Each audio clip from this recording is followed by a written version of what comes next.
श्रीराम समर्थ. साधनात अत्यंत सावधगिरी पाहिजे.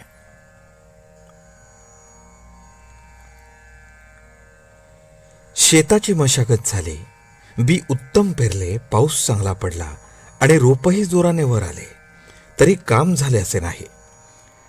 कारण जसजशी एक एक पायरी पुढे जाईल तसतशी जास्त काळजी घेण्याची गरज असते. शेत वाढले तरी त्याचा नाश दोन कारणांनी होऊ शकतो. एक म्हणजे गुरेढोरे शेतात घुसून नाश करतील, किंवा दुसरे म्हणजे कीड पडून किंवा टोळधाडीसारखा काही उपद्रव होऊन शेत साफ नाहीसे होईल.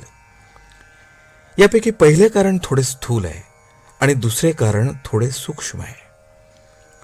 शेतात गुरेढोरे शिरली तर वरवर दृष्टी टाकूनही सहज समजते आणि त्यांना हाकलताही येते. पण कीड पडली तर जवळ जाऊन बारकाईने पाहावे लागेल. शेताला कुंपण घालून ढोरे आत शिरणार नाहीत असा बंदोबस्त करता येतो आणि राख, शेण, औषधे वगैरे टाकून कीड न लागेल अशी तजवीज करता येते. हे सर्व करताना शेतकऱ्याला सतत जागृत राहावे लागते, म्हणजेच एकसारखे शेतावर लक्ष ठेवावे लागते. हाच नियम परमार्थातही लागू पडतो. साधकाने अत्यंत काळजीने वागणे जरूर आहे. शेताचे रक्षण व्हावे म्हणून जसे कुंपण, तसा संसार हा परमार्थाला कुंपण म्हणून असावा.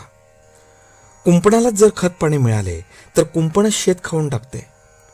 तसे न होईल इतक्या बेताने संसाराला खत पाणी घालावे. शेताला कीड लागली की काय हे जसे बारकाईने पाहावे लागते, त्याप्रमाणे आपली वृत्ती कुठे गुंतते की काय याकडे बारकाईने लक्ष असावे. अशा सावधगिरीने वागले तर पीक हातात येईपर्यंतचे काम झाले. पण पीक हातात आले, आता काय काळजीचे कारण असे म्हणून भागणार नाही. पीक हातात आले तरी त्याची झोडणी झाली पाहिजे. पुढे दाणे दास्तानात जपून ठेवले पाहिजेत, नाहीतर उंदीर घुशी धान्य फस्त करतील. नंतर पुढे जरूर लागेल तेव्हा ते काढले पाहिजे.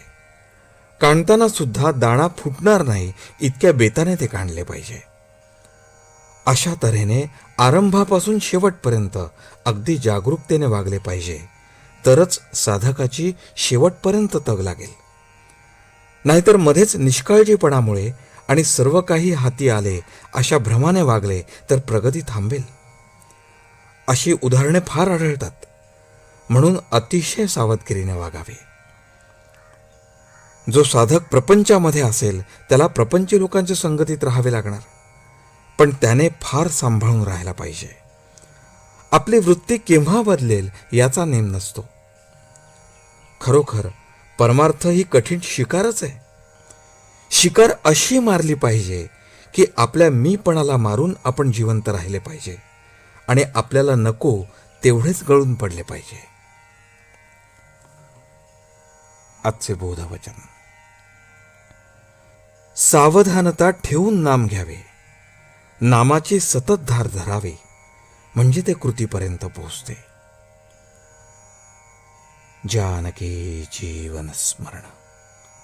जय जय राम.